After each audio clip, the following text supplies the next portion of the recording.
Hello everyone, एक बार फिर आप लोगों का हार्दिक स्वागत है मेरे चैनल कुलविंदर सिंह पर।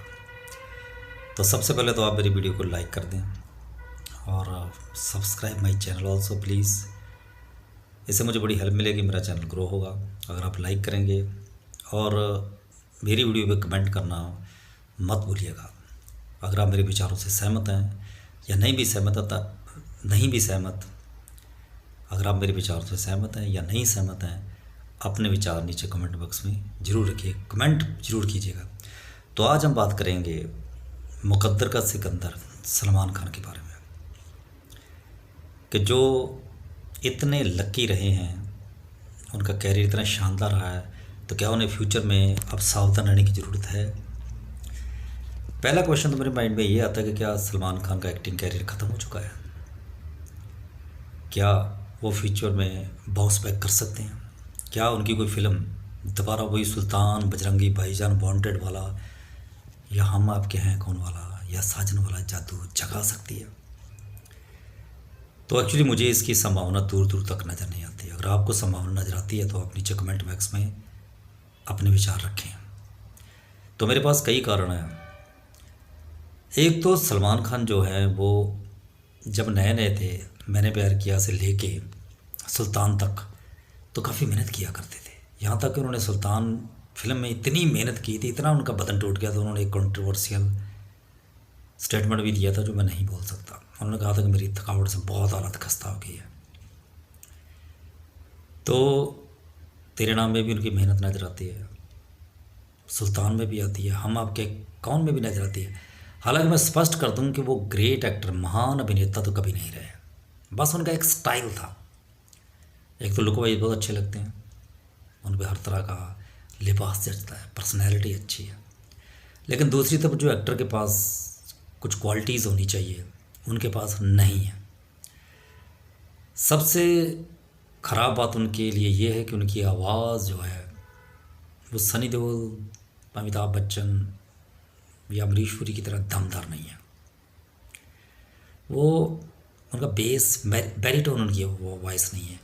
तो जब वो डायलॉग बोलते हैं तो वो इफ़ेक्ट नहीं पड़ता। कोमल नाटा ने भी अपने ऑफिशियल चैनल पे कहा है कि सबसे पहले तो सलमान खान को अपनी डायलॉग डिलीवरी में सुधार करना होगा।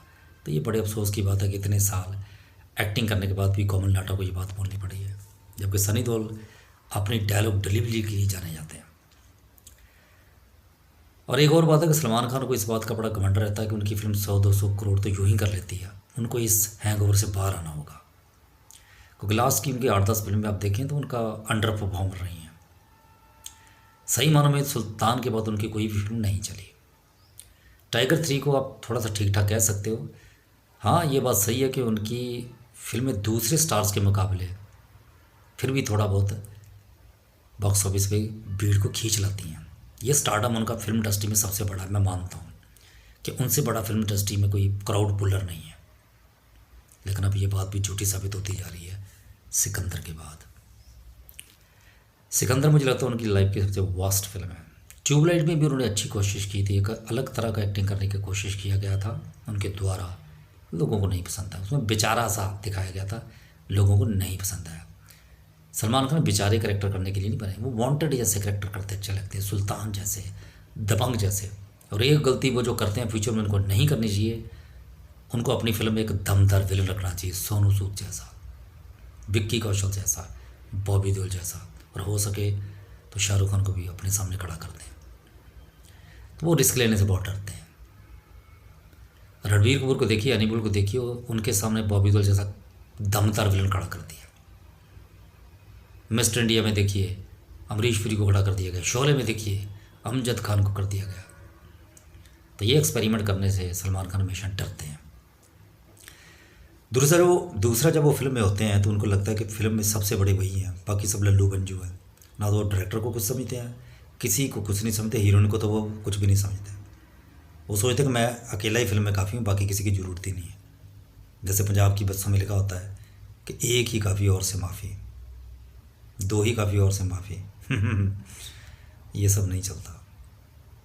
सलमान खान को सोचना होगा कि वो ना तो किसी स्क्रिप्ट की तरफ ध्यान देते हैं, ना स्टोरी की तरफ, ना म्यूज़िक की तरफ। और देते हैं तो बहुत ज़्यादा देते हैं, कई बार खुद ही गाना गाने लग जाते हैं।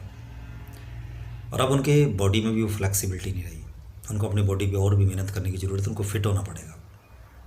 फिल्मों में थोड़ा बल्की से दिखाई देने लगे हैं, फ्लेक्सिबिलिटी नहीं। डांस मूव्स पे भी उनको थोड़ा ध्यान देना होगा, अगर नहीं डांस कर पा रहा है तो मत करें, या फिर वो करेक्टर रोल पे शिफ्ट हो जाएं। तो उनको फ्यूचर में बहुत सावधान रहने की ज़रूरत है, नहीं तो उनका फ्यूचर बहुत डामाडोल होने वाला है, क्योंकि वो एकदम लूप मोड पे आ गए हैं, हर फिल्म में एक जैसी एक्टिंग करते नजर आते हैं। तो अगर यही उनका रवैया रहा, अब गंगाराम जैसी फिल्में भी वो चुन रहे हैं और कोई बड़ा निर्देशक उनके साथ काम करने को तैयार नहीं है। एटली जैसे ने भी उनके साथ फिल्म शेल्व कर दी है, तो ये खतरे की घंटी है। अब सलमान खान को एक आध मौका और मिलेगा जिसमें उनको प्रूव करना होगा कि अभी भी उनमें पोटेंशियल है कि वो बाउंस बैक कर सकते हैं। अगर सनी देओल 65-70 की उम्र में कम बैक कर सकते हैं, रजनीकांत अभी भी काम कर रहे हैं, तो सलमान खान भी कर सकते हैं, लेकिन उनको बहुत मेहनत करनी होगी। तो मेरे विचार है कि सलमान खान अपने रास्ते से भटक गए हैं, उनको अपने रास्ते पे आना होगा, अच्छी फिल्मों का चलन करना होगा, दोबारा ऐसे करना होगा जैसे उनकी पहली फिल्म में, बहुत मेहनत करने की उनको ज़रूरत है। तो all the best to Salman Khan, और उनके फैंस को मैं यही कहना चाहूँगा, अगर आपके भी मन में कोई विचार आ रहे हैं तो नीचे कमेंट बॉक्स में लिखें, ताकि सलमान खान तक वो जल्द से जल्द पहुँचा दिए जाए। Thanks for watching my video.